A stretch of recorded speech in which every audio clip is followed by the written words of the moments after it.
Grecia. La semana pasada estuvimos hablando de la primera parte. Creo que ahí se puede percibir, se puede apreciar, ¿cierto? Sí, con relación a lo que había sido Grecia. Ahora, cuando hablamos de Grecia, habíamos destacado en primer lugar la ubicación en la zona de los Balcanes, en la península balcánica y en todas las demás regiones que comprende lo que denominamos ciertamente como la Hélade. Cabe recordar, profe, la estética de la belleza es el hombre, es la medida de todas las cosas. No, no, no, no. Esta expresión, el hombre es la medida de todas las cosas, es una expresión filosófica, la de un sofista llamado Protágoras, con la idea de que es el ser humano el eje de la naturaleza y que por lo tanto todo el pensamiento y toda la acción o creación cultural corresponde precisamente con la acción humana. La estética es la belleza ideal desde el punto de vista artístico, desde el punto de vista del arte. La representación, correcto, Nasha, correcto, la representación perfecta o idealización de la anatomía humana, pero para la escultura y para la pintura, principalmente para la escultura. Armonía, simetría y proporción de las formas físicas. ¿De acuerdo? Muy bien. Les estaba comentando entonces Disculpe. en torno a la importancia de lo que es el medio geográfico y luego hablamos de los aportes culturales, como la democracia, la filosofía, los géneros literarios, el teatro, entre otros. Revisen eso. Eso siempre ha sido motivo de examen de admisión. Así es que revisen estos aportes culturales, especialmente la democracia. Modelo político, sistema político, forma de gobierno, como quieran llamarlo, basado en la igualdad de derechos. ¿De acuerdo? Todos aquellos que sean ciudadanos tienen igualdad de derechos. Pero he maximizado. Sí, Profesor, yo lo tengo acá en toda la pantalla, César. profe, una consulta. No sé si la ven en toda la pantalla, porque yo la veo en toda la pantalla. Ah, qué raro. Profe, Sí, no, no profesor, está en toda la Yo la pantalla. veo. Uy, ahora, a ver, déjenme ver un ratito. Al Vamos a ver costadito cómo. sale la miniatura, profesor. Ya, pero estoy maximizando. Yo la veo acá en toda la pantalla, qué raro, ¿eh? Profesor, deja de compartir y vuelve a compartir, tal vez sea una solución. Vamos a ver otra vez. He dejado de compartir. Ya. Si yo comparto otra vez, ahí se ve todo. No, profe, no se ve Se todo. ve todas las diapositivas. Ya. Claro, profe, se ve toda la diapositiva. Ahí se ven todas las diapositivas.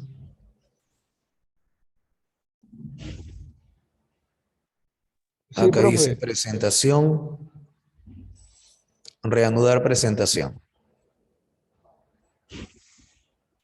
Qué fastidio es esto, ¿ah? De verdad. Eh, a ver.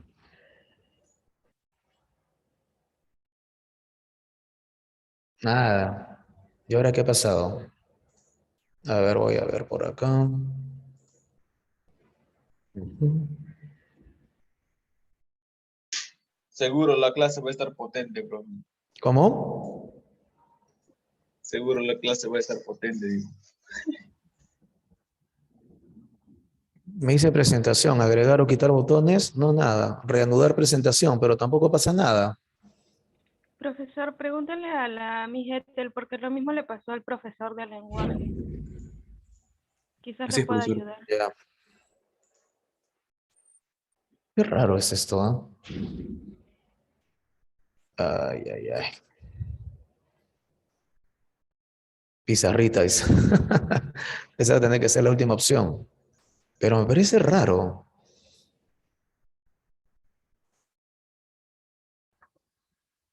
Ni siquiera puedo tampoco. Ya. Pero no me permite hacer esto. Solamente me permiten estas dos cosas. Y ahí se ve pequeñito, ¿cierto? Sí, profe, se ve Yo pequeño. más Sí, pequeño. profe, Así se se ve Vamos a entiende, pequeñito. maximizarlo, profe. vamos a maximizarlo. A ver. ¿Ahí se Ahí. ve mejor? Sí. Sí, Sí, Sí, profe, se ve profesor. mejor. Ya, Sí, bueno, profe. vamos a tenerlo entonces que verlo así. Explica si Ah, no me la Profe. clase, profe. No, Claro, no, porque el acá. tiempo pasa y Nosotros sí, somos somos sí, sí, humildes. sí. bastantes. Nosotros Ya, ok. Nosotros somos Vamos, humildes, vamos, profe. vamos a desarrollarlo de esa manera. Vamos a desarrollarlo de esta manera, ¿de acuerdo? Bacán, bacán. Qué raro me parece esto, pero bueno, en fin. Listo. Empezamos entonces. Les estaba comentando acerca del desarrollo geográfico de Grecia y los aportes culturales. Con base en ello, tenemos entonces dos grandes etapas de la civilización griega. La etapa de las llamadas civilizaciones egeas, donde hablamos del periodo minoico y del periodo micénico, y la civilización helénica, que tenemos cuatro importantes periodos históricos. El periodo oscuro, que es una etapa de estancamiento cultural, el periodo arcaico, que es una época de colonización, el periodo clásico, que es la etapa más importante de la historia griega. Acá tenemos el desarrollo de las guerras médicas, el siglo de Pericles, la guerra del Peloponeso y la decadencia de las ciudades-estado. Y finalmente el periodo helenístico, la época de Alejandro Magno, la época de la civilización macedónica. La semana pasada estuvimos hablando acerca de estas civilizaciones egeas. Mencionamos la importancia de la cultura minoica, sus principales características. No debes olvidar que la estratégica ubicación geográfica de la isla de Creta le permitió el dominio de las principales rutas marítimas. Y gracias a esas rutas marítimas, un importante control económico, un importante control comercial. Ese poder económico, ese poder comercial desarrollado por la cultura minoica, por la civilización minoica, le permitió el desarrollo de grandes construcciones palaciegas. Por esa razón, en la civilización cretense destacará una arquitectura de grandes palacios, como el famoso Palacio de Nosos. Este sistema de dominio marítimo será conocido con el nombre de talasocracia. ¿De acuerdo? Este sistema de dominio marítimo será conocido con el nombre de talasocracia. Estas dos van a ser las características principales de la cultura minoica. No las olvides, la talasocracia y la arquitectura palacial. Lamentablemente, hacia el año 1400 a 1450 a.C., se van a producir desastres naturales. Y estos desastres naturales van a debilitar a la cultura minoica, permitiendo la llegada de un pueblo guerrero, el de los aqueos. Esto ha sido pregunta de examen en la pre-San Marcos. Y en este caso te van a preguntar otra vez, ¿cuál fue la población guerrera que termina sometiendo y dominando a la extraordinaria civilización minoica? Bueno, ese es el pueblo de los aqueos. ¿De acuerdo? Muy bien. Después de ello, hablamos acerca de la civilización micénica, desarrollada precisamente por los aqueos, pero ahora en la península del Peloponeso. Esta civilización fue descubierta en el siglo XIX. Sabemos que la civilización micénica estuvo formada por una extraordinaria sociedad guerrera y aristocrática. ¿Cómo lo sabemos? Una de las razones es que sus ciudades están totalmente amuralladas. Y el hecho de que las ciudades estén amuralladas nos dan la indicación de que estaban en constante conflicto. Esas murallas servían precisamente para evitar que se produzcan las invasiones. Por esa razón deducimos que era una sociedad guerrera y al mismo tiempo aristocrática, porque había divisiones en cuanto a viviendas pequeñas para el pueblo común y corriente y viviendas cada vez más grandes con una mayor cantidad de habitaciones para quienes vamos a considerar parte de la élite, una élite guerrera. Una arquitectura de grandes bloques de piedra donde destaca la famosa Puerta de los Leones y una sociedad aristocrática donde destacan reyes que al parecer utilizaban mascarillas doradas para el enterramiento. Esta es la famosa máscara o mascarilla del supuesto rey Agamenón, del cual tanto habló o mencionó Homero en la Ilíada. Precisamente es en esta época donde se produce la guerra de Troya. Claro está que la guerra de Troya no se produjo por el rapto de Helena, eso lo apreciamos solamente en la literatura y en la mitología. La guerra de Troya en realidad se llevó a cabo por las rivalidades económicas y comerciales entre los aqueos de Micenas y los troyanos. ¿De acuerdo? Excelente, listo, muy bien, lo máximo. Tras la guerra de Troya, hay un debilitamiento de la civilización micénica. Obviamente una guerra que dura 10 años termina debilitando a dicha sociedad. Esto favoreció la llegada de pueblos indoeuropeos. ¿Quiénes llegaron? Dorios, jonios y eolios. Es importante que recuerdes a los dorios. ¿Por qué? Son los dorios quienes van a introducir la tecnología en el uso del hierro. Son los dorios quienes introducen la tecnología en el uso del hierro. Así como los hititas lo hicieron en la Mesopotamia, así los dorios también lo harán en Grecia. Los hititas a la Mesopotamia, los dorios a Grecia, son los que introducen la tecnología en el uso del hierro. ¿De acuerdo? A partir de estas invasiones nacerá entonces una nueva civilización, la denominada civilización helénica.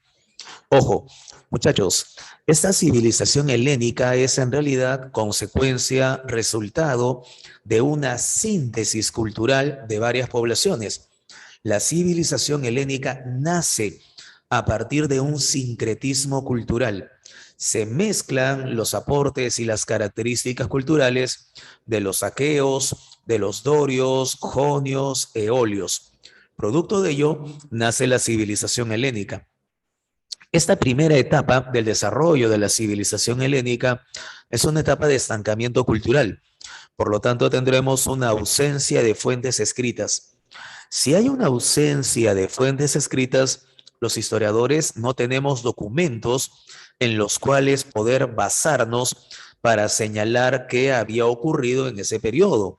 Lo que sabemos es básicamente por arqueología. Nosotros estamos ciegos en ese periodo porque no hay documentación. Por esa razón es que a ese periodo se le llama periodo oscuro, el Dark Age de la historia griega, debido a la ausencia de fuentes escritas. Punto número 1. Punto número 2. Debido a las invasiones, las comunidades van a empezar a unirse para una mejor defensa. Este fenómeno de unión de comunidades para una mejor defensa será denominado cinecismo. Y el resultado, la consecuencia de este cinecismo, de esta unión, de esta fusión de comunidades, será el nacimiento de las famosas polis. Muchachos, eso lo tienen que anotar. ¿A qué denominamos polis? Correcto, Piero, excelente, correcto, Juan. ¿A qué denominamos polis? A las ciudades-estado. Ciudades-estado griegas, ciudades-estado de Grecia. Son ciudades autónomas, son ciudades independientes. Correcto, muy bien. Lo voy a apuntar acá en el chat para que lo tengan claro. Polis en singular, poleis en plural. ¿De acuerdo? Tengan cuidado con este pequeño detalle. Polis en singular y poleis en plural. Esparta es una polis. Profesor, una Atenas consulta. es una polis. Dime. ¿Qué dijo acerca de polis se denomina las ciudades griegas? ¿Puedes hablar un poquito más fuerte, por favor? ¿Qué dijo de polis se denominan las ciudades griegas? Ah, ciudades-estado. Las ciudades griegas, ciudades-estado independientes, autónomas, serán conocidas con el nombre de polis. Polis en singular, poleis en plural, como lo he apuntado en el chat. ¿De acuerdo? Excelente, correcto. Tranquilos, tranquilos en el chat. Tranquilos en el chat. No problem, no problem. Ok, avanzamos, avanzamos. Take it easy, tranquilos. Listo, correcto. Estas ciudades autónomas, estas ciudades-estado, ¿correcto? Vamos entonces a poder desarrollarlas en torno a tres partes. La parte alta de la polis es la que se denomina acrópolis. Es ahí donde se van a construir los templos. Los templos que cada ciudad-estado va a edificar para su respectivo dios será en este lugar alto que será conocido con el nombre de acrópolis. Creo que la semana pasada les había dado el ejemplo. En el caso de Lima, nuestra acrópolis sería construida, por ejemplo, en lo alto del Cerro San Cristóbal, que es la montaña que domina la ciudad, ¿cierto? En lo alto de dicha montaña construiríamos los templos en honor a nuestros dioses, a nuestro dios Pachacamac, a nuestro dios, en fin, X. Esa sería la acrópolis. La parte que está alrededor del Cerro San Cristóbal, Zárate, el Rímac, etcétera, vendría a ser el Asti, que es la zona urbana. Y la parte que sale de Lima, la zona rural, por ejemplo, el camino hacia Canta, donde tenemos cultivo, donde tenemos plantaciones. Esa es la zona denominada chora, el área rural. Toda polis, entonces, claro, excelente, Luz, lo máximo, claro que sí, gracias por la acotación en el chat. La parte alta de la ciudad es la Acrópolis, la zona urbana es el Asti y la zona rural es la Chora. Listo, lo máximo. No olvides que estas ciudades-estado son autónomas, son independientes. Sin embargo, después del periodo oscuro, pasamos a otra etapa muy importante, que se conoce como el periodo arcaico. Este periodo arcaico es la etapa de la colonización griega. Se va a desarrollar entre los siglos 8 y 6 antes de Cristo. Ahora, para que esta etapa de la colonización se haya podido efectuar, hubo también factores, hubo también causas. Por ejemplo, la accidentada geografía que presenta la península de los Balcanes. Hay muchas montañas, hay llanuras, hay cabos. Es una zona con bastantes accidentes geográficos. Por lo tanto, esta accidentada geografía va a dificultar la existencia de tierras de cultivo. Las tierras de cultivo van a ser muy escasas. Normalmente se van a circunscribir alrededor de las ciudades-estado. Todo lo contrario, por ejemplo, podemos apreciar en grandes países como Estados Unidos y Rusia, cuyas amplias llanuras han permitido de que las vías de comunicación sean directas. En el caso de Grecia no es así. Y una de las razones es accidentada geografía. ¿Qué trae como consecuencia dicha accidentada geografía? La escasez de tierras de cultivo. Por lo tanto, si la población se mantiene estable, bueno, lo podemos mantener, lo podemos tolerar. El problema es que con el paso de los años, se produce entonces una sobrepoblación. La sobrepoblación en estas ciudades-estado, la sobrepoblación en estas poleis va a generar conflictos sociales. ¿Por qué? Porque lógicamente, si hay un excedente de población, habrá una mayor disputa por alimentos. Y esto va a ocasionar entonces que los grupos sociales se enfrenten unos a otros. Correcto, Miriam, excelente. Habrá una crisis. Los griegos denominaban a esa crisis interna con un nombre. Los griegos le llamaban estasis. Ah, correcto, Piero, excelente, muy bien, lo máximo, claro. Cuando hablamos de estasis, hablamos de una crisis. Crisis dentro de estas ciudades-estado, dentro de estas polis. Si a ello le sumamos el incremento productivo y la necesidad de nuevos mercados, entonces ya tenemos los factores, ya tenemos las razones, ya tenemos las causas que motivaron el periodo de colonización. Esto ha sido pregunta de examen de admisión en San Marcos. Si se dan cuenta, los griegos se van a extender desde los Balcanes hacia el norte del África, se van a extender hacia toda la zona llamada, toda la costa de Asia Menor, alrededor del Mar Negro, en la parte sur de Italia, que involucra las islas del Mediterráneo Occidental, como Sicilia, Cerdeña y Córcega, a la parte sur de lo que hoy en día es Francia y en la parte oriental de la península ibérica, territorio que hoy denominamos España. Estos territorios de color rojo o naranja son los territorios donde se establecieron los griegos.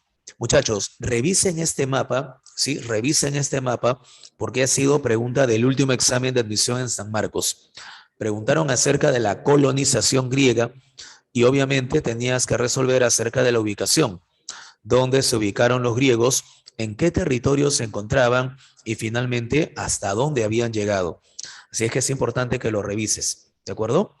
La accidentada geografía, la escasez de tierras de cultivo, la sobrepoblación en las polis y los conflictos sociales motivan la fundación de colonias.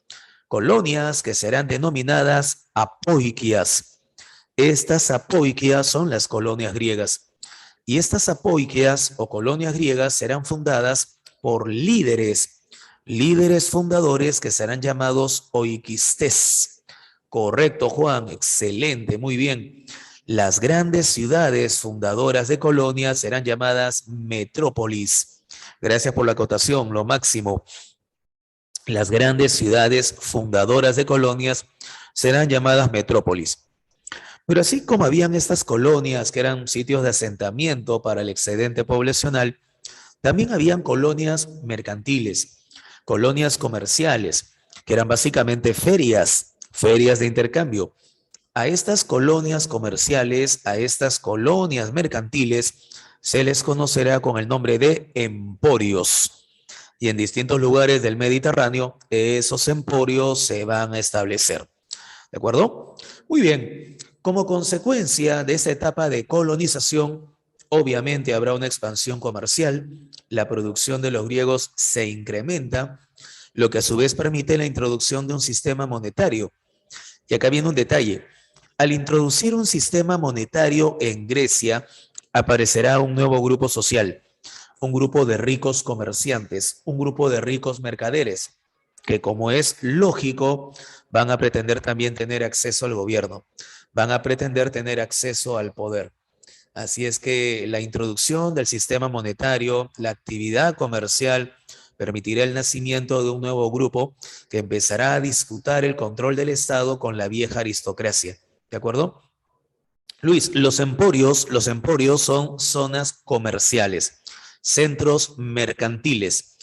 ¿Puedo llamarles ferias? Sí, una especie de ferias.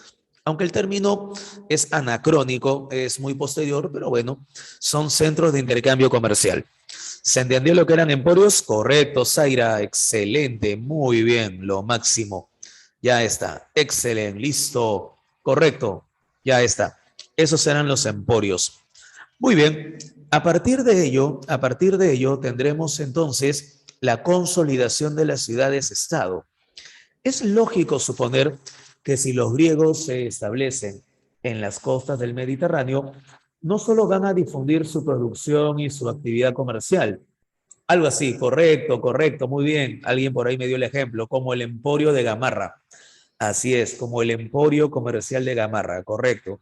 Un emporio ya es un centro económico comercial. Lo máximo, gracias por la acotación. Muy buen ejemplo. Listo, excelente, muy bien. Les comentaba, si los griegos establecen estas ferias y estas colonias alrededor del Mediterráneo, es lógico suponer que también van a difundir sus elementos culturales. Por esa razón, el Mediterráneo se va a helenizar. Las poblaciones que habitaban alrededor del Mediterráneo van a recibir la influencia cultural helénica, la influencia cultural de los griegos. A ese proceso se le va a llamar helenización del Mediterráneo. Un ejemplo, Roma. Roma, que está acá, donde estoy señalando con el cursor, va a recibir una gran influencia cultural de los griegos que estaban ubicados en la parte sur. Por esa razón, decimos que Roma se va a helenizar. La helenización de Roma, por ejemplo, es una consecuencia de la etapa de colonización de los griegos. Los romanos van a recibir una gran influencia de la literatura, de la filosofía, incluso de la religión de los griegos. Muchos de los dioses romanos, muchos de los dioses latinos van a tener los mismos preceptos que los dioses griegos, por ejemplo. Ah, correcto. Hasta cierto punto, Carlos. Sí, muchas de las cosas que Roma va a caracterizar en realidad lo recibe por la influencia de los griegos. Pero muy bien, excelente. Ahora, si las polis se consolidan, entonces tenemos que hablar de las principales ciudades-estado. ¿Sí? Dime, ¿cuál es la consulta? ¿Cuál es la consulta, Juan? Profesor, disculpe, dentro Lo del que pasa es periodo... que ahorita están haciendo bulla. ¿Puedes hablar un poquito más fuerte, por favor? Ok, profesor. ¿Me escucha? ¿Ahora sí? Sí, ahora sí, dime. Muy bien. Entonces, tengo una consulta sobre el periodo arcaico. Ellos tuvieron un sistema de gobierno tirano. Claro, así es. Debido a la actividad mercantil es que van a surgir grupos de comercio muy poderosos, muy adinerados, que van a convertir el sistema político de Grecia y especialmente de Atenas en una tiranía. Una tiranía es un modelo político donde el líder, al cual se le va a llamar tirano, se mantiene en el poder durante mucho tiempo, pero gracias a su poder económico y gracias a que mantiene a la población contenta por medio de obras públicas, construcciones religiosas, incluso celebraciones. Pisístrato, por ejemplo, que fue uno de los más famosos y conocidos tiranos de Grecia, él era tirano ateniense, es el que va a dar comienzo a las llamadas fiestas dionisíacas, las fiestas en honor a Dionisio. Dionisio es el dios del vino, es el dios de la vendimia, por ejemplo. Sí, el periodo arcaico es la época de la tiranía, pero también es la época en la cual vamos a consolidar dos importantes ciudades-estado. ¿Cuáles van a ser? Esparta y Atenas. Si hablamos de Esparta, hablamos de los grandes guerreros de Grecia. Esparta se va a hacer conocida, se va a hacer famosa gracias a ello. Pero vayamos por partes. Esparta se ubica en una región llamada Laconia o Lacedemonia. Esta región llamada Laconia o Lacedemonia se encuentra en la famosa península del Peloponeso y va a ser desarrollada, va a ser fundada y dirigida por los dorios. Son los dorios la población indoeuropea que invade el Peloponeso, introduce el hierro y son los dorios quienes fundan Esparta. Por esa razón, los dorios se hacen llamar lacedemonios, los habitantes de Lacedemonia.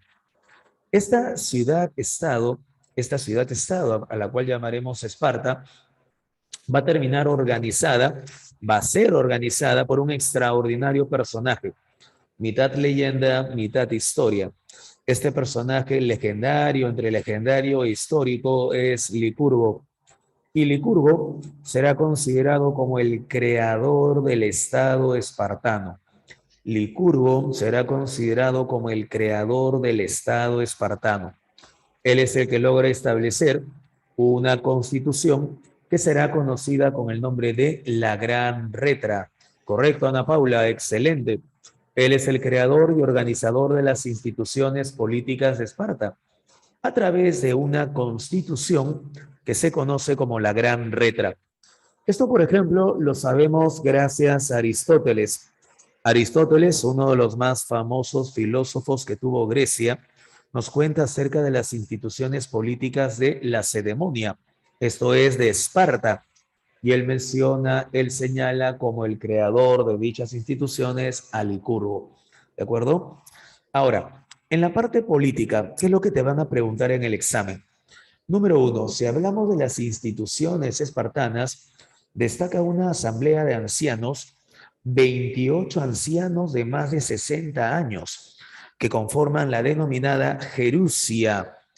Esta gerusia, el término gerusia deriva del vocablo geronte, que significa anciano. Por esa razón hay una rama de la medicina llamada geriatría, que se encarga de poder más o menos identificar y sanar las enfermedades de los ancianos. Gabriel pregunta si hubo gerontocracia. No exactamente, Gabriel. Cuando hablamos de gerontocracia, hablamos de que solo los ancianos gobiernan. Acá no era solamente los ancianos, habían reyes, habían éforos, habían autoridades en un nivel alto, más alto incluso que los miembros de la gerusia, como eran los éforos. Así es que propiamente no podríamos decir que Esparta tuvo gerontocracia, porque los ancianos no eran los únicos que gobernaban. Habían éforos y habían reyes. La Unión Soviética, por ejemplo, en la etapa final de su existencia, sí tuvo una gerontocracia. Los líderes de la Unión Soviética, que eran los que dirigían el Estado, y no había otra autoridad u otra instancia mayor a ellos, estos tipos eran ancianos. Leonid Brezhnev murió, por ejemplo, cuando frisaba los 80 años. Le sucede Yuri Andropov, de alrededor de 78, 79 años. Luego Konstantin Chernienko, de alrededor de 80 años. ¿Sí? Ellos sí formaban una gerontocracia. ¿De acuerdo, Gabriel? ¿Sí? Ok, Ismael, los dorios forman una población. Es una población, es un pueblo de origen indoeuropeo, que son los que invaden y fundan Esparta. Invaden el Peloponeso y fundan Esparta. ¿De acuerdo? Marcos, está acá. Observa la imagen. Esta es la gerusia. La gerusia es la asamblea de ancianos, encargada de promulgar las leyes encargada de derogar o promover leyes. Es una especie de senado, es una especie de congreso, ¿de acuerdo? Esa es la gerucia. ¿Se entiende la idea? Ya está listo, lo máximo, muy bien. Pero las leyes que la gerucia proponía, que la gerucia planteaba, tenían que ser aprobadas.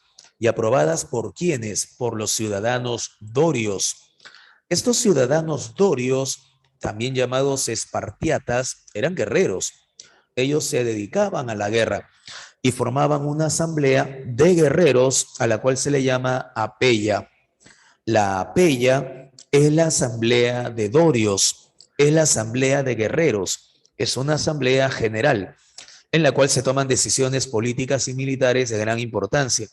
Además, se aprueban o no las propuestas y los planteamientos emanados de la gerucia, presentados por la gerucia. ¿Cómo lo aprobaba? ¿Cómo lo aprobaban? Por medio de aclamación. ¿Qué es esto? ¿Ustedes recuerdan los clásicos concursos de canto? Hay dos niños que están cantando. Entonces, ¿cómo decidimos quién ganó? Ok, niño A, aplauso, correcto, Alison, excelente. Niño A, aplauso. Niño B, aplauso. Según donde se escuche la mayor cantidad de aplausos, entonces el niño tal gana. Eso es por aclamación, ¿de acuerdo? Con el payaso, bueno, ok. Pero eso es con la aclamación. Por lo tanto, en la apeya también se decidía sí o no por aclamación. Te lo menciono porque eso también ha sido pregunta en un simulacro en San Marcos. En la pregunta de ECO vinieron algunas características de la organización política de Esparta. Tenías que elegir qué enunciados correspondían con dicha organización política. Y uno de esos enunciados era que en la apeya los guerreros o los miembros aprobaban o derogaban las propuestas de la gerucia por aclamación. Eso es verdadero. Eso es verdadero. La diarquía es el sistema de dos reyes. Hay dos reyes que reciben el título de archaetai. Estos reyes se vigilan uno con otro. Cuando hay una guerra, uno de esos reyes se queda en la ciudad y el otro dirige el ejército. Pero cuando no hay guerra, en momentos en los cuales Esparta vive en relativa paz, los reyes también forman parte de la gerucia. Se reúnen con los ancianos para las deliberaciones. ¿De acuerdo? Entonces, tenemos una gerucia o asamblea de ancianos que aprueba y deroga leyes. Es una especie de senado, es una especie de congreso. Está conformado por 28 ancianos más los dos reyes. En total son 30 miembros de la gerucia. ¿De acuerdo? Luego tenemos una apeya, que es una asamblea de guerreros, una asamblea de dorios. Ellos aprueban las decisiones por aclamación. Luego tenemos a los dos reyes, que son los que representan el Estado, se vigilan uno con otro, participan de la gerucia y cuando hay guerra, solo uno de ellos dirige el ejército. Estos tres organismos, estas tres instituciones, van a terminar siendo vigiladas y supervisadas por los éforos. La institución del eforado está conformado por 5 supervisores del Estado. Cada uno de estos supervisores representa a cada una de las aldeas o distritos que conforman Esparta. 5 supervisores del Estado. Ellos convocan a la gerucia. Ellos pasan lista de quienes asisten a la gerucia. Ellos convocan a la apeya. Ellos toman anotación de qué es lo que se decide en la apeya. Ellos vigilan a los reyes, supervisan y evitan la corrupción. Muchachos, ¿puedo decir que en tiempos de paz, Esparta en realidad está dirigida por los éforos? ¿Esta premisa sería verdadera o falsa? Los verdaderos dirigentes o directores de Esparta sería verdadero, claro, correcto. En tiempos de paz, Esparta es dirigida por los éforos, los supervisores del Estado. Solo los reyes entran a tallar cuando está en guerra. Solo cuando hay guerra, entonces los reyes son los que dirigen. Pero mientras no haya guerra, los éforos son los más importantes, son las más importantes autoridades de Esparta. ¿De acuerdo? Muy bien, listo. Ahora, el sistema educativo espartano se vincula mucho con la sociedad espartana. Si hablamos de la sociedad espartana, hablamos entonces de 3 grupos sociales. A la cabeza de la sociedad están los dorios. Ellos también son llamados espartiatas, espartanos. Ellos se hacen llamar homoioi. ¿Qué significa homoioi? Los iguales. Los iguales. Ellos son los únicos que tienen el derecho de ciudadanía. Solo los dorios, solo los espartiatas, solo los homoioi, los iguales, son los únicos que van a tener el derecho de ciudadanía. ¿De acuerdo? Por lo tanto, ellos son los que dirigen el Estado. Ellos son los que conforman la Gerusia. Ellos son los que se reúnen en la Peya. Ellos son los homoioi, los iguales. Son los dorios. Luego, en segundo lugar, tenemos a los habitantes de la península del Peloponeso. Son las poblaciones asentadas en la región de Lacedemonia que viven alrededor de Esparta. Por esa razón les llaman periecos. Recuerden el término perímetro, periokoi, lo que está alrededor.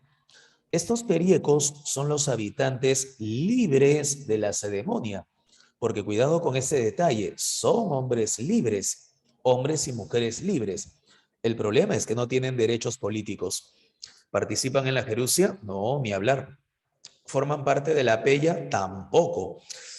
¿Van a ser elegidos supervisores del Estado? Menos. Ellos son hombres libres, pero no tienen derechos políticos. ¿De acuerdo? Ah, correcto. Voy a comentar acerca de la revolución política, Juan. Ahora lo voy a hacer, ¿de acuerdo? Ok. No, extranjeros no. Ese es un término mal empleado, Piero. No son extranjeros. No son como turistas. No, tampoco. Son los habitantes de la ciudad. A ver, imaginen. Vienen los dorios a Lima, ¿correcto? ¿Y dónde se establecen? En el centro de Lima. Ahí en el centro de Lima viven los dorios, ¿correcto? Ahí tienen el Palacio de Gobierno, tienen la catedral, todo eso son los dorios, ahí viven. ¿Qué pasa con los habitantes de San Juan del Lurigancho, alrededor del cercado que está? Está Jesús María, está Breña, en fin. Todos los habitantes de San Juan del Lurigancho, de Breña, de Jesús María, de La Victoria, etcétera, ¿qué vendrían a ser? Los periecos. ¿Y por qué les llamamos los periecos? Porque son los que viven alrededor del cercado, alrededor de Lima, donde están los dorios. No sé si se entendió la idea. ¿Se capta la idea con relación a los periecos? Sí, correcto. Son los que viven alrededor. Correcto. Ojo, son libres, pero no tienen derechos políticos. Ahora, ¿a qué se dedican? Actividades productivas. ¿Correcto? Claro, Nasha, los dorios ejercen autoridad sobre ellos. Cuando digo que son libres, es que no son esclavos. ¿Sí? No son esclavos. Los dorios les van a pedir tributos. Los dorios les van a pedir impuestos. Los dorios van a generar las actividades económicas con ellos, porque son los periecos los que se dedican a la agricultura, a la ganadería, a la artesanía, el comercio. ¿Sí? ¿Se entiende la idea, Nasha? ¿Correcto? No son siervos, Carlos. Los siervos son los ilotas. Los siervos son los ilotas. Los periecos vendrían a ser los plebeyos que hay en Roma. Los periecos sería el equivalente a los plebeyos en Roma. Hombres libres, pero sin derechos políticos. Y obligados a pagar ciertos impuestos, ciertos tributos. ¿De acuerdo? Muy bien, excelente, correcto. Acá viene la pregunta, por lógica. Si los periecos, entonces, en la periferia, claro, los que están en la periferia, se dedican a las actividades productivas, como la agricultura, la ganadería, la artesanía, el comercio, entonces, ¿a qué se dedican los homoioi? ¿Qué hacen los dorios? A ellos se preparan para la guerra. Muchachos, a este sistema educativo se le llama agoge y todo el día están ejercitándose, todo el tiempo están entrenando para la guerra. Los dorios, los homoioi, los espartiatas, como quieras llamarlos, eran muy celosos de sus hijos. ¿En qué sentido? Cuando nacía un chiquitín, inmediatamente se fijaban si era fuerte o no y esperaban hasta los 2 o 3 primeros años de vida para determinar si podían seguir, o mejor dicho, si podían entrar a ser educados con este mecanismo, con este sistema. Si tenían niños débiles, enfermizos, con alguna malformación, entonces no servía para el Estado. Y si no servía para el Estado, ¿para qué cuidarlo? ¿Para qué mantenerlo? Desde las alturas del monte Taijeto, desde las alturas del monte Taijeto los arrojaban, los mataban. A esto se le llama infanticidio. Los espartiatas, correcto, infanticidios, cometían infanticidios. Una de las razones era que niños que no tenían la fortaleza física y eran enfermizos no podían servir al Estado. Por lo tanto, ¿para qué mantenerlos? ¿Para qué preservarlos? ¿De acuerdo? A eso se le llama infanticidio. ¿De acuerdo? Excelente, muy bien. A los 7 años vivían en el hogar hasta los 7 años, educados por mamá y por papá. Pero a partir de los 7 años eran entregados al Estado para que el Estado se encargue de su educación. Era el Estado el que finalmente se encargaba de la educación de estos niños, por lo menos hasta los 17 años. Por lo menos hasta los 17 años. A los 17 años, inmediatamente entonces, pasaban al servicio militar obligatorio.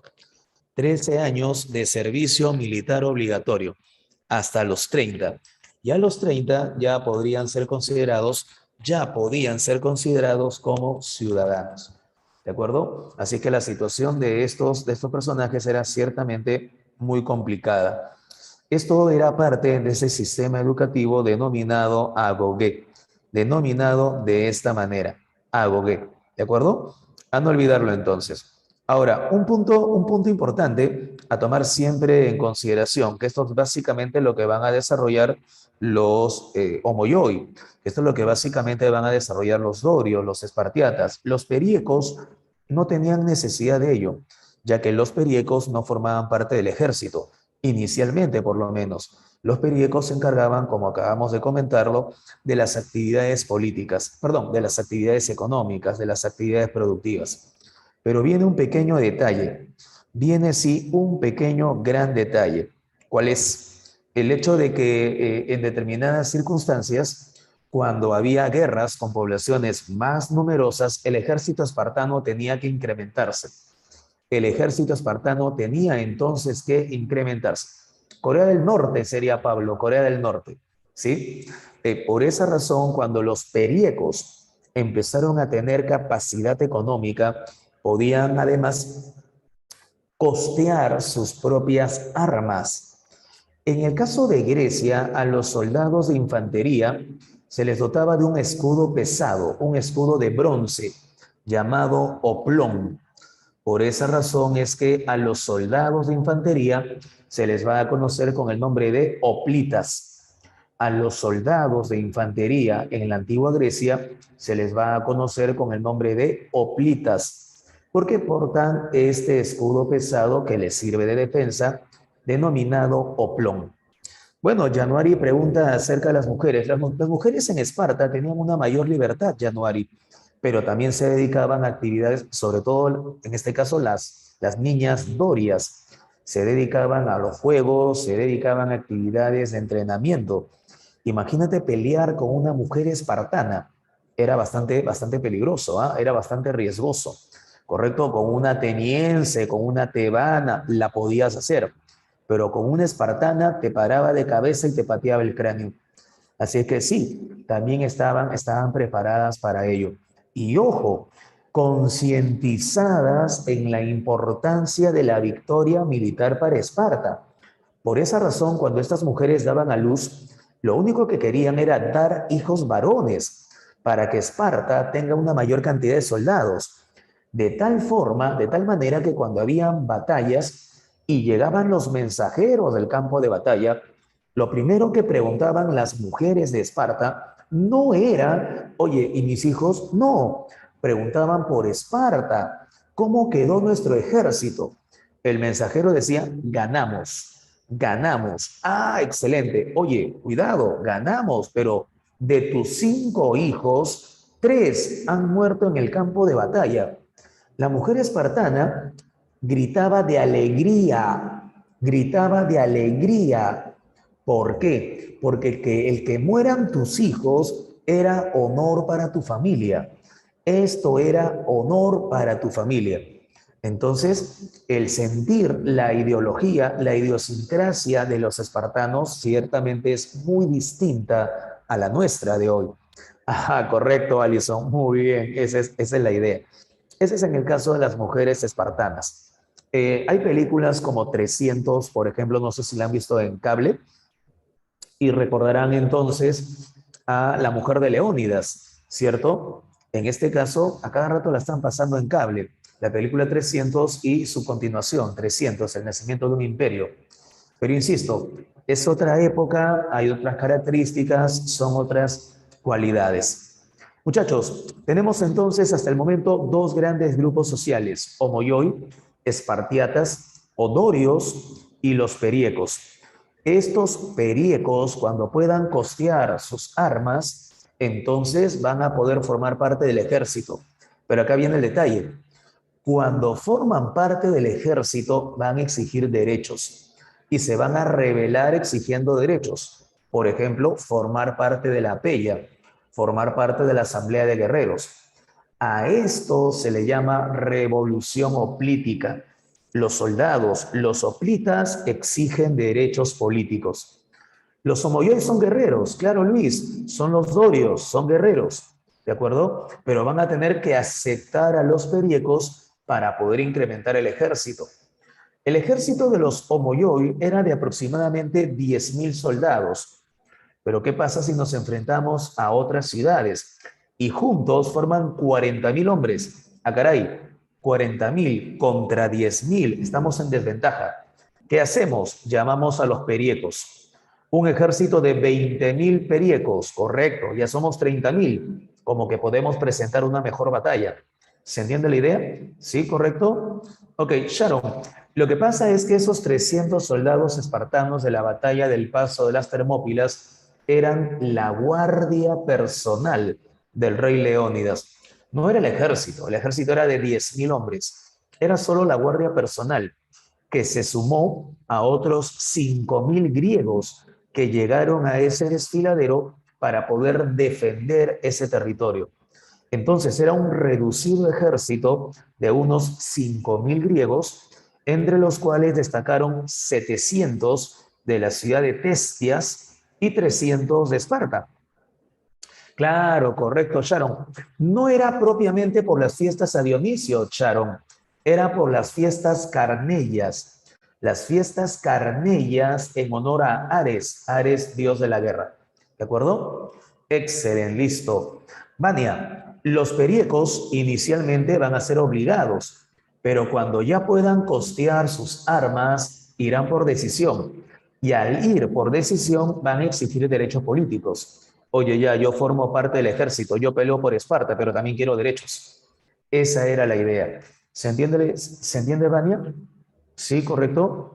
Marcos, ¿por qué había tantas guerras y conflictos? Por lo mismo que hoy en día tenemos guerras y conflictos. Recursos naturales, influencia política, influencia económica. Claro, excelente. Claro que sí. Esa es la idea, dominio, control. De esa manera, el ser humano siempre tiene elementos de ambición. Jade, a ver, insisto nuevamente, el término hoplita hace referencia a los soldados de infantería. Si los homoioi son soldados, los homoioi son hoplitas, claro. Si los periecos forman parte del ejército y se vuelven soldados de infantería, ¿los periecos también van a ser hoplitas? Sí, claro. Por ejemplo, si hablamos de un noble que forma parte del ejército, ¿será un soldado? Sí, se le llama soldado. Si hablamos de un pobre que forma parte del ejército, ¿lo llamaremos también soldado? Sí. El rico y el pobre que formen parte del ejército serán llamados soldados. Los homoioi y los periecos que formen parte del ejército serán llamados hoplitas. ¿Se entendió la idea? Excelente, lo máximo, muy bien. Diego, la rebelión en general de estos soldados se les llama la revolución hoplítica, la revolución de los hoplitas. Finalmente, ahora sí, déjenme terminar, gracias. Finalmente tenemos al grupo de los hilotas. Los hilotas son los siervos del Estado, son prisioneros de guerra. Cuando Esparta se expande y conquista otros territorios, va a tener prisioneros de guerra. Estos prisioneros de guerra son los hilotas. Sirven al Estado espartano y son distribuidos por el Estado espartano entre las tierras de los Omoyoi, entre las tierras de los nobles. Oye, tal Omoyoi, Juan Pérez, participó muy bien en la batalla, correcto, le vamos a dar 50 hilotas. Oye, Juan Rodríguez también fue un gran guerrero en tal batalla. Le vamos a dar 80 hilotas. Son los siervos distribuidos y repartidos por el Estado. ¿De acuerdo? Esos son los llamados hilotas. Normalmente son prisioneros de guerra.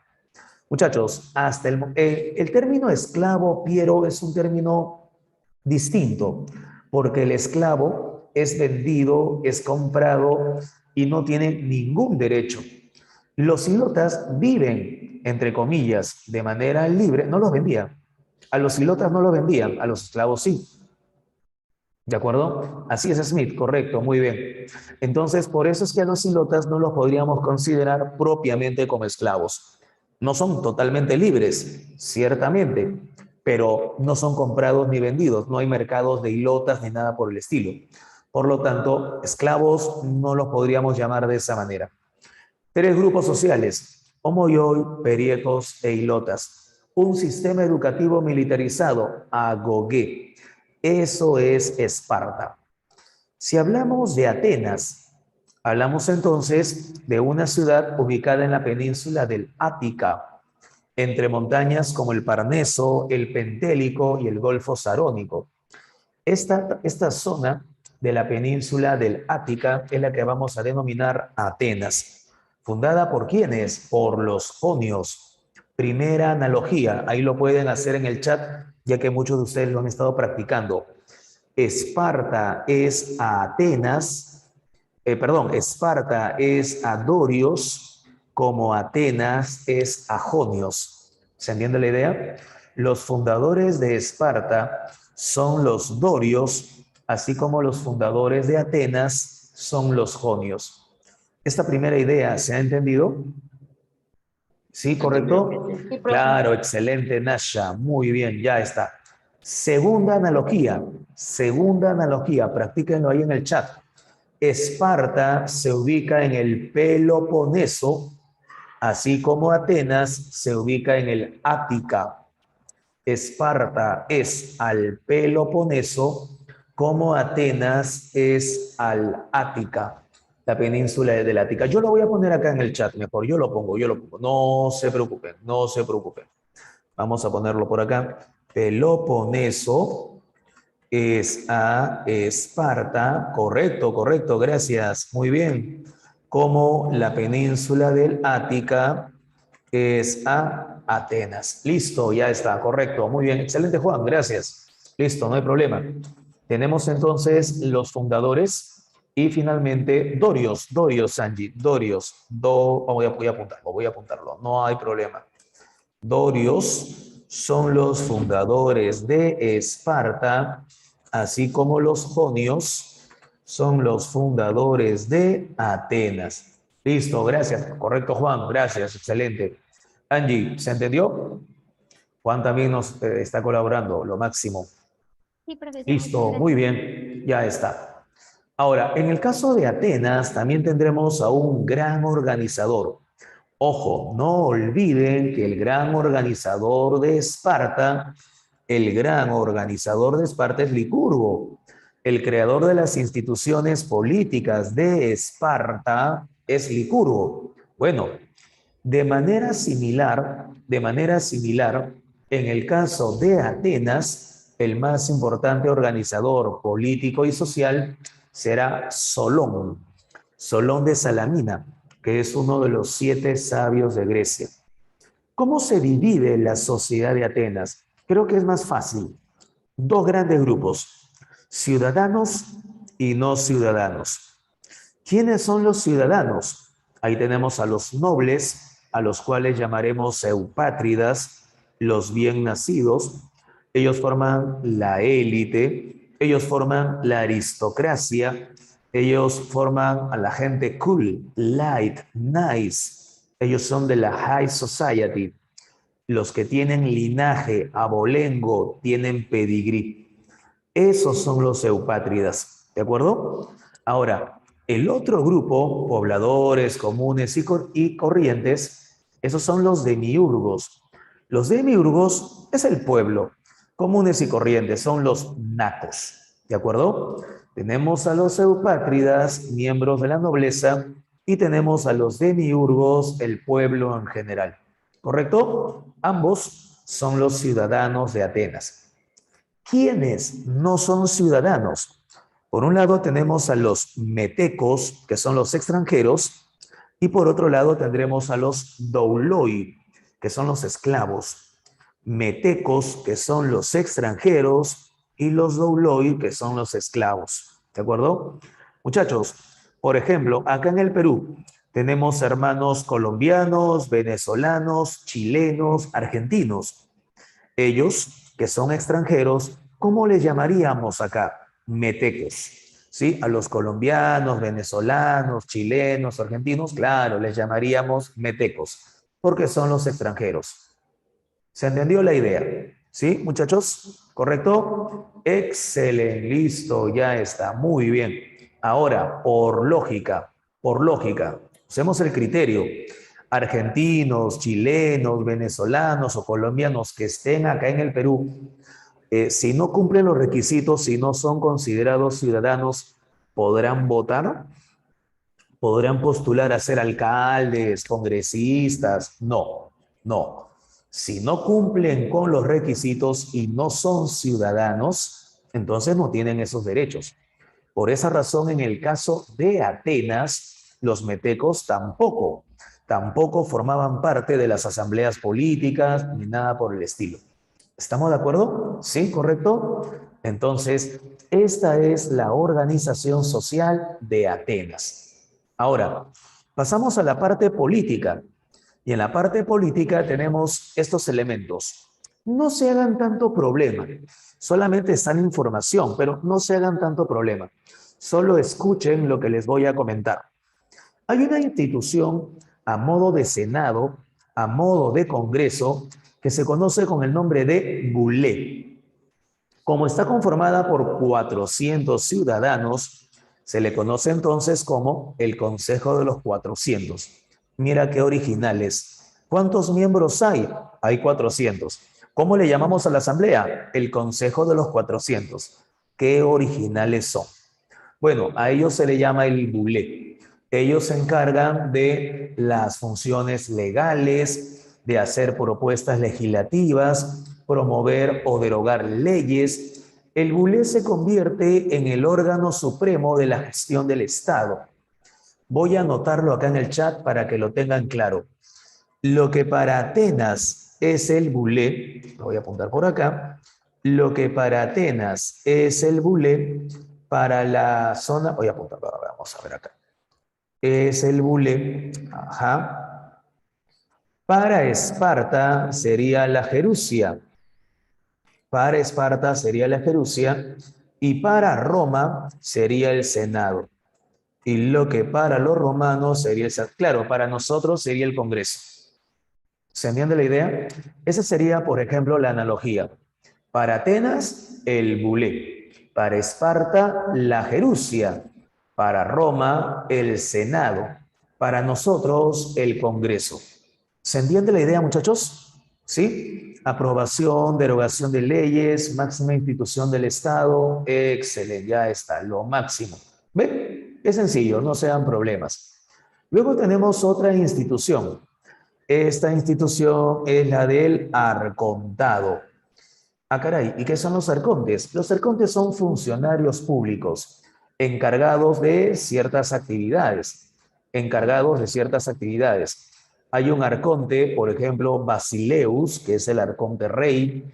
Hay un arconte, por ejemplo, llamado Polemarca, que es el que se encarga de mandar en el ejército. ¿Cuál sería el equivalente para nosotros hoy en día? Ministros. Nosotros tenemos un ministro de Educación. Nosotros tenemos un ministro de Salud, ¿cierto? En el caso de Atenas serían los arcontes. Un arconte para cada función pública. ¿Sí? Así es que el arcontado va a representar al Poder Ejecutivo.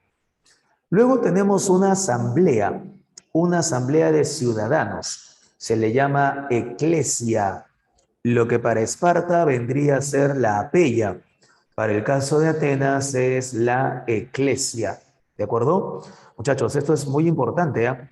En esta eclesia o asamblea de ciudadanos se toman las decisiones que van a convertir a Atenas en una de las principales potencias de toda la Hélade. En la eclesia, todos los ciudadanos participan para poder tomar las decisiones más convenientes en beneficio de Atenas. Observan estos pequeños ladrillos, ¿sí? Se colocan normalmente en los techos de las viviendas. Son una especie de tejas. Estos pequeños ladrillos se denominan ostracas. Solo escuchan, se denominan ostracas. Y se repartían en una determinada época del año cuando se convocaba una reunión en la iglesia.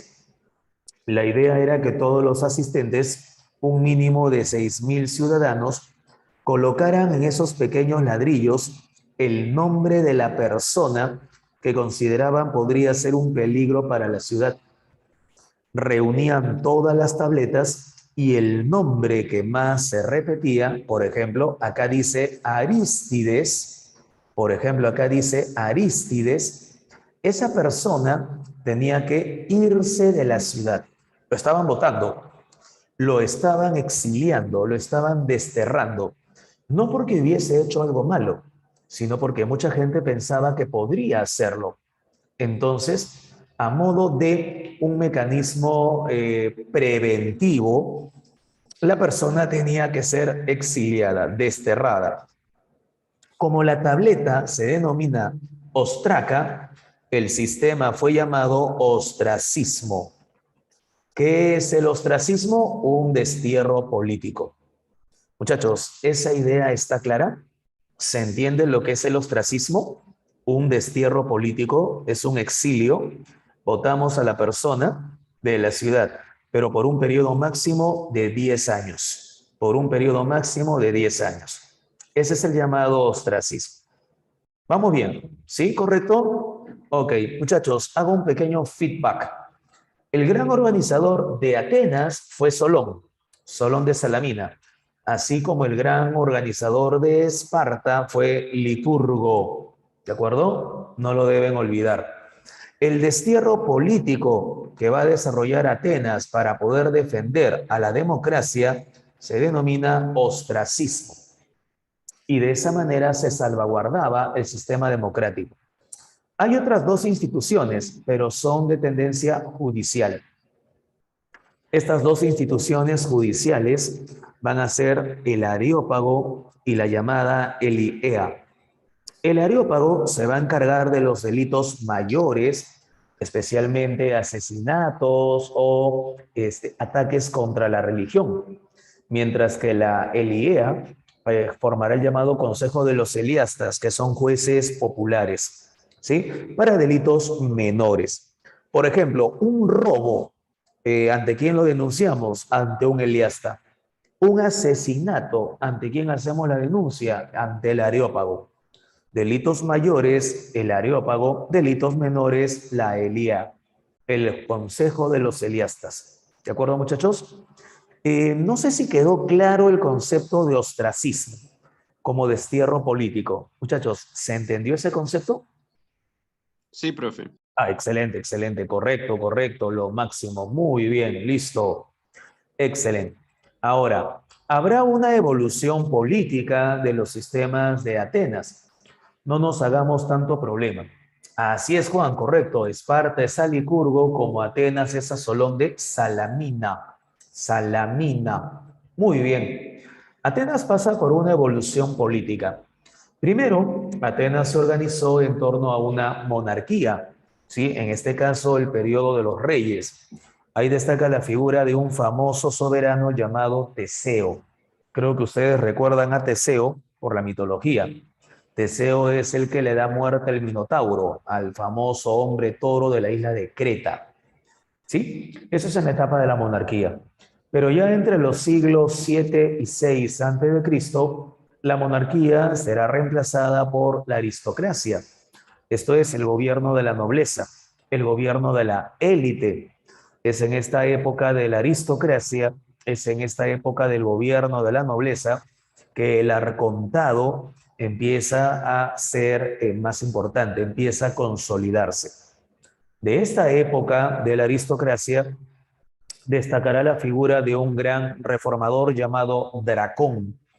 Dracón nos ofrece el primer código escrito en Atenas, un código bastante severo, donde se generalizó la pena de muerte, pero con la intención de poder mantener el orden y la autoridad en Atenas.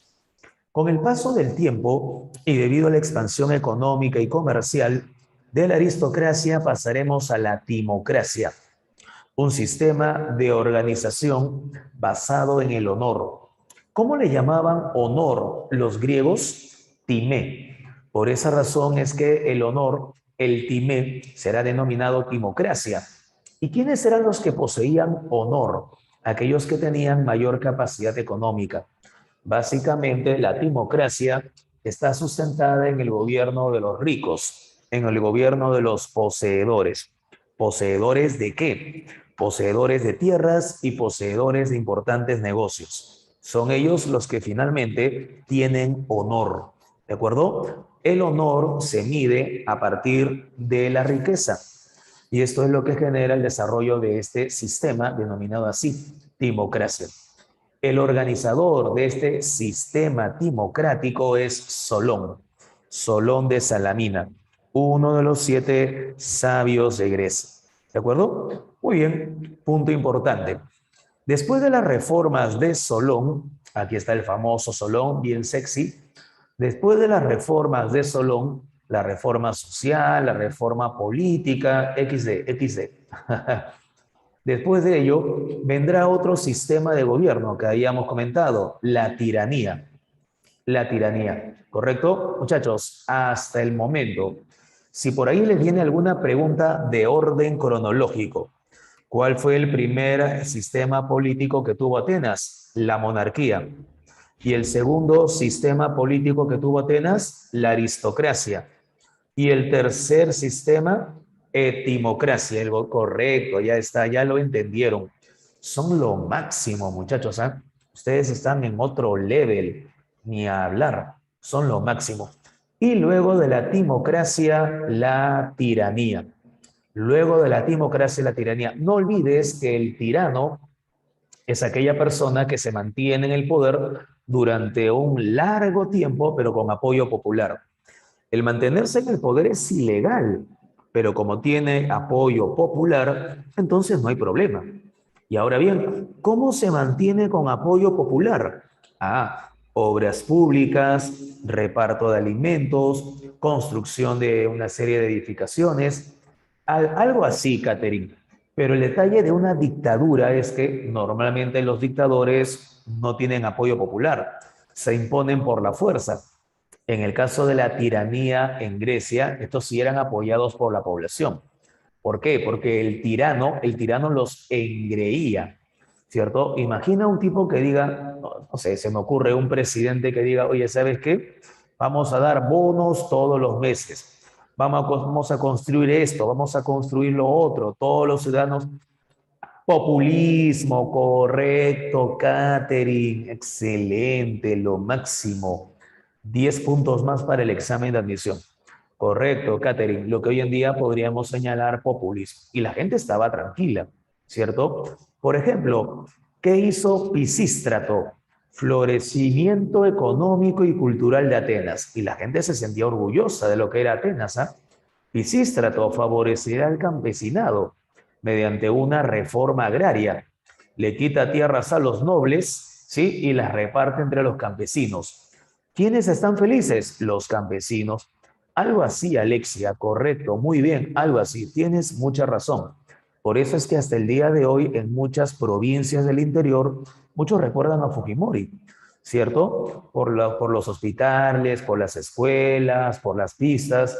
No importa que los puentes se vengan abajo, que los hospitales no tengan médicos o que las escuelas no tengan docentes. Lo importante es que lo construyó, ¿sí? Supuestamente, y la gente lo recuerda, ciertamente, ¿no? A pesar de todo lo que sabemos con relación a este señor, ¿sí? Correcto, correcto. No se cayó, se desplomó. Muy bien, excelente, muy bien, muy bien. Ahora, lo que hace Pisístrato es entonces apoyar al campesinado, pero no solamente eso, mejora el peso de la moneda, ahora serán monedas de oro, y esto favorece a los ricos comerciantes. No olvides que cuando veas una moneda o una lechuza como símbolo, esa es una moneda de Atenas. La lechuza simboliza la sabiduría. No sé si han visto a Harry Potter. Sí, si recuerdan a Harry Potter, recuerdan entonces a Hedwig, la lechuza de Harry, ¿cierto? Simboliza la sabiduría, correcto. No, no es un búho. ¿Cómo va a ser un búho, Alison? No, es la lechuza. Es la lechuza, correcto. Muy bien, XD, XD. Listo, muy bien, excelente. Muy bien, entonces eso es lo que mejora Pisístrato, ¿de acuerdo? Además, grandes obras públicas para proporcionar trabajo e ingresos a los ciudadanos. Es lo que había mencionado, populismo. Encima reorganiza las fiestas en honor a Atenea, las fiestas panateneas, y fomenta el culto a Dionisio, dios del vino, dios de la vendimia. Acá hay algo muy importante. Con Dionisio también se van a destacar los ditirambos. Y si tenemos ditirambos, tenemos entonces tragedia. Y si tenemos tragedia, ¿qué tenemos, muchachos? Teatro. Correcto, Nasha. Excelente. Muy bien. Estamos en onda. Correcto, Ana Paula. Correcto, Diego. Correcto, Alison. Muy bien. Estamos en onda. Lo máximo. Todo esto ocurre durante la tiranía. El detalle es que mientras están on fire, Juan. Excelente. Están on fire. El detalle está en que la tiranía ha desplazado del poder a la aristocracia y la aristocracia pretenderá recuperar ese poder.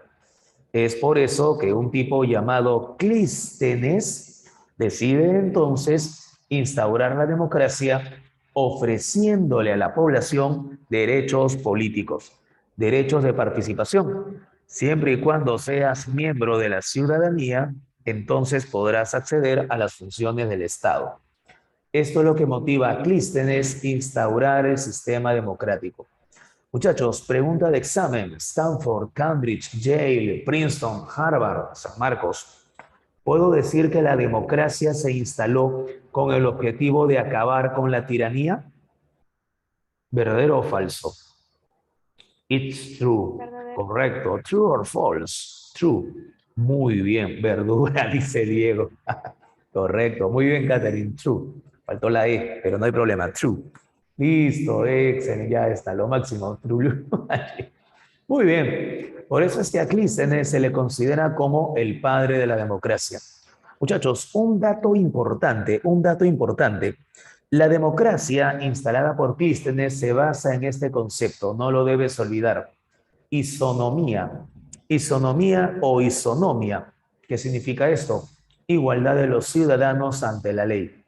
Eso quiere decir que podemos tener diferencias económicas, diferencias sociales, pero ante la ley todos somos iguales, ¿correcto? Ese es el punto principal del sistema democrático. Todos ante la ley tenemos los mismos derechos, ¿de acuerdo? Esa es la idea. Para defender el sistema democrático, Clístenes instaura dos cosas. La cicuta, para el cumplimiento de la pena de muerte, la cicuta es un veneno bastante exitoso, por así decirlo, para la pena de muerte. Sócrates, por ejemplo, fue obligado a beber la cicuta. Correcto, Nasha, excelente. Conócete a ti mismo, solo sé que nada sé. Bueno, fue obligado a beber la cicuta, ¿de acuerdo? Pero además Clístenes también nos regaló otro mecanismo, el que estuvimos hablando, ostracismo, el destierro político. Clístenes es quien establece el ostracismo. Henry, lo que pasa es que lo acusaron de corromper a la juventud y de acuerdo a las leyes de Atenas, eso se penaba con la muerte. Por lo tanto, la forma en la cual se aplicaba la pena de muerte era bebiendo o tomando este veneno, la cicuta. Ah, correcto, Angie, correcto, ya está, lo dijo, ya está, lo máximo, listo. Hoy en día en Estados Unidos, por ejemplo, tenemos la inyección letal. La inyección letal. John Wayne Gacy, el famoso payaso maldito, así lo llamaron, era un serial killer norteamericano. Se le acusa de más de 30 asesinatos. Fue ejecutado por inyectar. Ah, correcto, Ana Paula, así es. En ello se basó la historia de Pennywise. Correcto. No sé si han visto la película It. Bueno, el escritor de terror, ¿cómo se llama? Stephen King se inspiró en ello para poder desarrollar esa parte de ese famoso bestseller. Y bueno, este señor Gacy fue, O'Carry Jeremy, pero fue ejecutado por medio de la inyección letal en 1994, si no mal recuerdo. Otro famoso serial killer, se me fue el nombre, asesino también de mujeres. Ay. Bueno, en fin, hay un también, correcto, Gabriel. Ted Bundy, correcto, Diego, excelente, gracias. Muy bien, se me había ido el nombre. Ted Bundy también, pero él fue ejecutado por silla eléctrica, por ejemplo. Mientras Gacy fue ejecutado por inyección letal, Ted Bundy fue ejecutado por silla eléctrica. Ah, correcto, hay una película con Zac Efron, correcto, Gabriel, así es, muy bien. No, ese es otro, Juan David, ese es otro. Estos son serial killer reales. Muy bien. Bueno, en este caso, la cicuta era la forma en la cual se aplicaba la pena de muerte en Atenas. ¿Se entendió la idea, muchachos? ¿Cierto? Muy bien. Esto es con Clístenes, el padre de la democracia. Listo. Pasamos de esta manera al periodo más importante de la historia griega. Y el periodo más importante de la historia griega es el periodo clásico. Ah, correcto, Carla. Es lo que estábamos comentando. Clístenes ofrece a la población estos derechos y este acceso al poder. Entonces se produce una revuelta que hace que los hijos de Pisístrato ya había muerto, sus hijos tengan finalmente que salir. Hiparco fue asesinado e Hipías tuvo que escapar de Atenas. Con el asesinato de Hiparco y con la huida, la escapatoria de Hipías, ya no había gobierno. Entonces se instaura un gobierno democrático. ¿Se capta la idea, Carla? Excelente, lo máximo, muy bien, ya está. Entonces pasamos al periodo más importante de la historia griega. Muchachos, el periodo clásico. En este periodo clásico se van a desarrollar las famosas guerras médicas. Primer punto, ¿quién es el que nos narra? Correcto, Juan, excelente, muy bien. ¿Quién es el que nos narra las guerras médicas? El padre de la historia. Muy bien, Gabriel. Nuestro API, el sugar daddy de la historia, ese es Herodoto. Claro, él es el que nos narra la historia de las guerras médicas. Carla, ¿qué fue? Ok, listo, muy bien. Herodoto de Halicarnaso. Pregunta de examen de admisión en San Marcos. ¿Quiénes se van a enfrentar en las guerras médicas? La respuesta es sencilla. Griegos y persas. Claro, correcto. Si quieres una fórmula mnemotécnica, guerras médicas. Me suena como a médico, gripe. Guerras médicas, gripe. Griegos, persas. ¿Correcto? Griegos, persas. Creo que está sencillo, está fácil, como para que no lo olviden nunca. Griegos, persas. ¿Y por qué lo menciono? Porque este es el primer gran enfrentamiento entre Oriente y Occidente. Muchachos, el primer gran enfrentamiento entre Oriente y Occidente, ¿correcto? No, Ana Paula, no era porque sean médicos. Les comento lo siguiente. Lo que pasa es que el imperio persa fue creado por Ciro II llamado el Grande.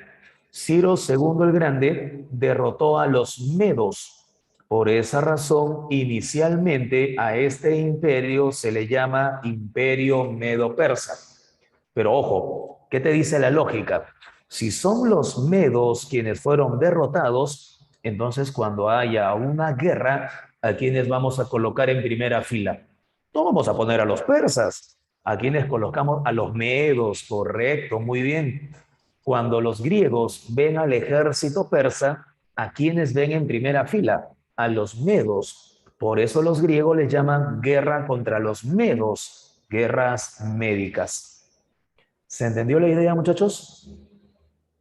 Sí, correcto. Excelente, ya está. Son lo máximo, ¿ah? Son lo máximo. Muy bien, excelente.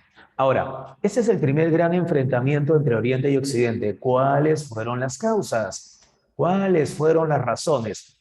Por un lado, tenemos el deseo de expansión de los persas en la época del rey Darío I. Darío I quiere que el imperio persa controle toda la parte de los Balcanes. Obviamente que quiere dominar a los griegos. Por otra parte, los griegos no quieren ser dominados. Gran parte de su historia siempre vivieron de manera independiente, de manera autónoma, y quieren seguir así. Por eso es que frente a la expansión persa hacia el Mediterráneo, tenemos el deseo griego de mantener su autonomía, de mantener su independencia. ¿De acuerdo? A eso le sumamos la rivalidad por el control del mar Egeo, y esta sería una causa económica, y el pretexto, que algunos también consideran una causa, control del mar Egeo, correcto, Trilce. Este es el mar Egeo. Entonces, los fenicios, que eran aliados de los persas, quieren sacar a los griegos del dominio de este mar por la actividad comercial, por la actividad económica. Por esa razón hablamos de una rivalidad por el control del mar Egeo. ¿Se capta la idea, Trilce? ¿Sí? ¿Correcto? Excelente, muy bien, lo máximo. Ahora, el pretexto, que algunos también consideran como otra causa, fue la rebelión de Jonia. Creo que sí se ve el cursor. ¿Me confirman si el cursor se ve? Sí se ve, profe. Ah, excelente, excelente, correcto, listo, gracias. Muy bien, son lo máximo, ya está. Entonces, observen el cursor. Esta costa occidental de Asia Menor se denomina Jonia. Estas ciudades griegas de Asia Menor han sido fundadas por los jonios. Una de esas ciudades es Mileto. Lo que ocurre es que llegado un momento, los jonios están pasando por una grave crisis económica. Por lo tanto, ya no están en condiciones de seguir pagándole impuestos a los persas. Los persas exigen, los jonios ya no pueden pagar. Optan los jonios por una rebelión. Esa rebelión la va a encabezar Mileto. Pero hay un detalle. Muchachos, los jonios también habían fundado, ¿qué ciudad? ¿Esparta o Atenas? Atenas. Atenas, correcto, Atenas. Muy bien. Entonces, deducción. Yo deduzco, tú deduces, todos deducimos. Si los jonios de Asia Menor se sublevan, Mileto, ¿a quién le pedirá apoyo? ¿A qué Atenas. ciudad le pedirá apoyo militar? A Atenas. Atenas. Muy bien, excelente, correcto. Pero bueno, las tropas jonias, las tropas de Mileto y de Atenas, no se pueden comparar con el ejército persa. El ejército persa es muy poderoso. Mileto fue destrozada. La ciudad de Mileto fue destrozada. Cuando los persas destruyen Mileto, encuentran a los soldados atenienses que estaban defendiéndola. Los persas preguntan, oye, ¿y estos qué hacen acá? No, son atenienses. ¿Cómo? O sea que Atenas también participó de esta rebelión. Ah, no. Atenas tiene que ser castigada. Ya los persas tenían el pretexto, tenían la excusa para poder dirigirse a Atenas y conquistar de esa manera toda la península de los Balcanes. La rebelión de Mileto, apoyada por Atenas y Eretria, principalmente por Atenas, marca el comienzo de la Primera Guerra Médica o primera etapa de la Guerra Médica. Esta primera etapa concluye con la victoria de los atenienses, con la victoria del famoso general Milcíades en la memorable batalla de Maratón, el 12 de septiembre del año 490 a.C., sábado 3:15 de la tarde, luego de ver a Finias y Ferb. Esta batalla de Maratón fue espectacular, fue increíble, pero no quedó todo ahí. ¿Por qué? La flota persa estaba amenazando todavía la ciudad. Milcíades tuvo que enviar a un mensajero para que vaya a anunciar a Atenas de que ellos habían ganado en esa batalla y que los atenienses entonces tenían que resistir. El problema era la distancia. De Maratón a Atenas habían 40 kilómetros. Tuvo que enviar a su mejor corredor, un tipo llamado Filipides. El tipo correcto, David, muy bien. Corrió 40 kilómetros en 3 horas. En pleno verano, con temperaturas de 32 o 33 grados a la sombra. El tipo corrió, llegó en 3 horas, gritó victoria, pero murió por el esfuerzo. Logró el cometido, pero sacrificando su vida. Por esa razón es que lo tomaron como héroe. Por eso es que cada 4 años en los Juegos Olímpicos se recordaba la hazaña de Filipides, recorriendo la misma distancia, 40 kilómetros, pero tratando de hacerlo siempre en el menor tiempo posible, naciendo de esta manera la carrera de maratón, que cada 4 años se ha de convertir en la prueba de atletismo más importante de los Juegos Olímpicos, más importante de las Olimpiadas. Muchachos, ¿se entiende lo de la batalla de Maratón? Filipides, Januari, Filipides. Sí, correcto, muy bien. Entonces, triunfo de los griegos, triunfo de Atenas. 1-0 favor Atenas. Poco después se produce una segunda guerra médica, o si quieres una segunda etapa. Ya no está Darío, está su hijo, Jerjes. Y Jerjes dice, revancha. ¿Cómo han humillado a mi padre? No se pasen, no, ni hablar, eso no lo podemos permitir. Por lo tanto, Jerjes proclama una revancha. Forma un poderoso ejército con la intención de destruir a Atenas. Es en ese instante cuando se forma un reducido ejército de unos 5.000 griegos, donde se van a destacar 300 espartanos y 700 soldados de Tespias. Esta batalla del paso de las Termópilas fue la única victoria que van a tener los persas. Los 300 espartanos y los 700 tespios fueron masacrados. Los otros griegos pudieron huir, pudieron escapar, pero los tespios y los espartanos fueron masacrados por los persas. Fue un extraordinario sacrificio el del rey Leónidas de Esparta. Los persas llegaron a Atenas, saquearon la ciudad de Atenas, pero poco después terminan siendo derrotados en el famoso combate de Salamina. Ese combate de Salamina frente a la ciudad de Atenas se convierte en una de las más importantes tácticas navales de la historia. ¿Correcto? Hay una película, 300, Nacimiento de un Imperio. Ahí se aprecia el combate de Salamina. ¿De acuerdo? Entonces, es una joya en táctica naval. Temístocles engañó a los persas, los atrajo a la bahía de Salamina. ¿A cuántos persas vencieron los griegos en el primer enfrentamiento? ¿En cuál? En la batalla de Maratón, en la Primera Guerra Médica, 40.000 persas contra unos 10.000 atenienses. En el paso de las Termópilas eran 5.000 griegos contra unos 80.000 persas aproximadamente. En el combate de Salamina, Temístocles atrajo a la flota persa a la bahía de Salamina, que era estrecha y de bajo fondo. Los buques persas de mayor tonelaje, de mayor peso, chocaron unos con otros, terminaron hundiéndose y para los atenienses fue relativamente sencillo terminar por vencerlos. Con el combate de Salamina, los persas y su flota fueron totalmente derrotados.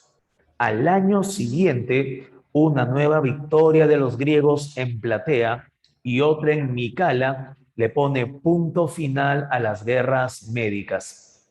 Muchachos, griegos contra persas. ¿Quiénes ganaron? Griegos. ¿Qué ciudad en especial? Atenas.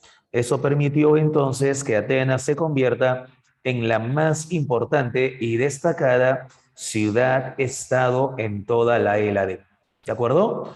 No olviden a Licurgo como el principal organizador de Esparta. No olviden que la causa principal de las guerras médicas fue el afán de expansión del imperio persa. No olviden que en las guerras médicas se enfrentaron griegos contra persas. Y no olviden que el destierro político es el ostracismo. ¿De acuerdo?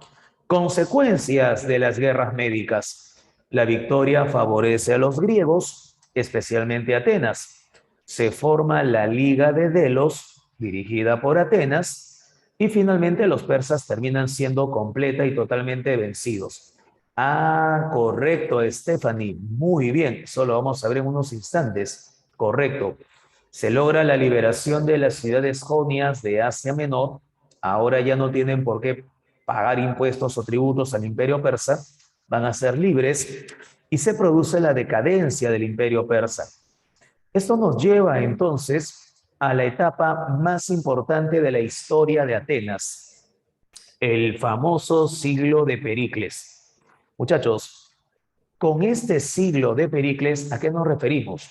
A una etapa de consolidación política gracias a la democracia y de gran desarrollo artístico y cultural. Pericles, nombrado estratego de Atenas, se va a convertir en el más importante líder de la ciudad. Gracias a la formación de una liga de ciudades, la Liga de Delos, Atenas pasó a tener el control comercial de todo el Mediterráneo oriental. ¿Hubo dinero para consolidar la democracia? Sí. Esta consolidación de la democracia se dará a partir de un sistema llamado mistoforia, el pago para funcionarios públicos. ¿Se fundaron colonias populares para gente pobre y necesitada? Sí, se les llamó cleruquias. Se reconstruyó el templo del Partenón en honor a Atenea, la diosa de la sabiduría, porque este había sido destruido por los persas. Se construye el templo del Erecteión, pero muchachos, ¿se dan cuenta que ese templo tiene columnas con formas femeninas? ¿Con formas de mujer? Esas columnas con formas de mujer, observen en el chat, se llaman cariátides. Esas columnas con formas de mujer se van a llamar cariátides. Y lo menciono porque eso ha sido pregunta de examen de admisión en San Marcos, ¿ah? Además de estos, correcto, Jonel, excelente, gracias. Ajá, correcto, Alexia, muy bien. Además de estos templos, como el Partenón o el Erecteión, durante el siglo de Pericles destacó un notable escultor llamado Polícleto. Polícleto nos regaló esta obra escultórica llamada el Doríforo. ¿Y por qué es tan importante? Si te das cuenta acá, con esta escultura se estableció las reglas de la armonía, la simetría y la proporción de la anatomía humana. ¿Cuál es el objetivo? Alcanzar la estética. ¿Qué es la estética? La belleza ideal. ¿Y cómo encontramos, cómo hallamos belleza ideal? Con la armonía, la simetría y la proporción de las formas físicas. Por ejemplo, la cabeza debe ser 7 veces y media el tamaño del cuerpo. Si tu cabeza es 7 veces y media tu tamaño corporal, entonces tu cabeza es estética, tu cabeza es simétrica. El canon de la belleza, correcto, Alexia, excelente, es el canon de la belleza. Si tu cabeza no es 7 veces y media tu tamaño corporal, no hay estética, no hay belleza. Bueno, lo importante es que tengas salud, ¿de acuerdo? Excelente, muy bien. Eso es en el caso de la búsqueda de la belleza ideal. Y todo esto ocurre con el llamado siglo de Pericles. Como por ahí muy bien lo mencionaron, esto termina generando una rivalidad con Esparta. No hay problema, Jeremy, todos te queremos igual. Lo importante es que tengas salud. Excelente, muy bien. Ahora, XD. No hay problema. Ahora bien, a la larga, esto terminará generando un famoso enfrentamiento conocido como la Guerra del Peloponeso. Y en esta Guerra del Peloponeso se van a enfrentar atenienses con espartanos. Pero bueno, eso ya lo veremos en la próxima reunión. ¿De acuerdo? Muchachos, vamos a resolver algunas preguntitas. ¿Sí? Con respecto, ya les han pasado las preguntas, ¿cierto? Sí, profe. La ficha dice, ¿no? Ah, ya, correcto. Muy bien. Entonces, ¿qué les parece si les paso en todo caso las claves? Profe, De una vez les paso las claves entonces. ¿De acuerdo? ¿Correcto? Claro, profe, Okidoki. no hay problema. ¿Cómo dices? Sí, les paso las claves. Ya está. ¿Me ayudan, por favor, ahí en el chat? Sí, me ayudan en el chat. Listo, correcto. Uno, por ejemplo, hay un pequeño texto, hay un pequeño fragmento de un texto de un libro muy importante, muy recomendable. Este texto creo que lo pueden encontrar en PDF en internet. Uno, beso, hace referencia a la Jerusia. Dos, si hablamos de la ciudad-estado de Esparta, ¿correcto? Y en este caso, si hablamos de la ciudad-estado de Esparta, la clave sería avión. ¿Sí? 3, casa. 4, dedo, es lo que estábamos comentando, la armonía, la proporción, todo ello. ¿Sí? Muy bien. A ver. ¿Qué pasó acá? Ya, listo. Stephanie pregunta, ¿los atenienses crearon la proporción áurea? No es que la hayan creado, Stephanie, la conocieron. La proporción áurea está ahí en la matemática. Los egipcios y los griegos la conocieron y la utilizaron para sus construcciones y sus esculturas. No sé si se captó la idea, Stephanie. ¿Sí? ¿Se entiende? Pero no solamente los griegos, también los egipcios. Sí, no hay problema. Sí, la conocieron, correcto, Stephanie. Así es, conocieron la proporción áurea. El número de oro, el número perfecto, 1,618, raíz de 5 más 1 sobre 2. 4, dedo. 5, la clave sería avión, estilo dórico y jónico. 6, la clave es avión, una explicación de la naturaleza y su origen. 7, avión. 8, beso, la afirmación de la superioridad de Esparta. 9, dedo, la guerra del Peloponeso. 10, la clave sería beso, esto lo vamos a comentar la próxima semana. La 6, la 6 sería avión, 7 sería avión, 8, beso, 9, dedo, 10, beso, Macedonia y Filipos II. La pregunta 11, la clave es avión. El templo es del Erecteión y el arquitecto fue Menesicles o Nesicles, como quieras llamarlo. Él fue el arquitecto del templo del Erecteión. 12, ahí tenemos 3 importantes esculturas. La Venus de Milo, a la cual le faltan los brazos, el Distóbolo y el dios Hermes con Dionisio niño. La clave sería beso. 13, la clave es casa. 14, la clave es avión. Y 15, la clave es beso. Muchachos, ¿se entendió? Excelente. Gracias, son lo máximo. Muito obrigado, merci beaucoup. Arigato, domo arigato. Muy bien, muchachos. Ya está, lo máximo. Ok, la próxima semana hablaremos de Alejandro Magno y entraremos de lleno con lo que va a ser Roma. ¿De acuerdo? Correcto, muy bien. Entonces, pasamos a su quizzes. ¿Sí? Ethel, hello, ¿estás por ahí? Claro que sí, profesor. ¿Cómo está? ¿Me escucha? Sí, te escuchamos.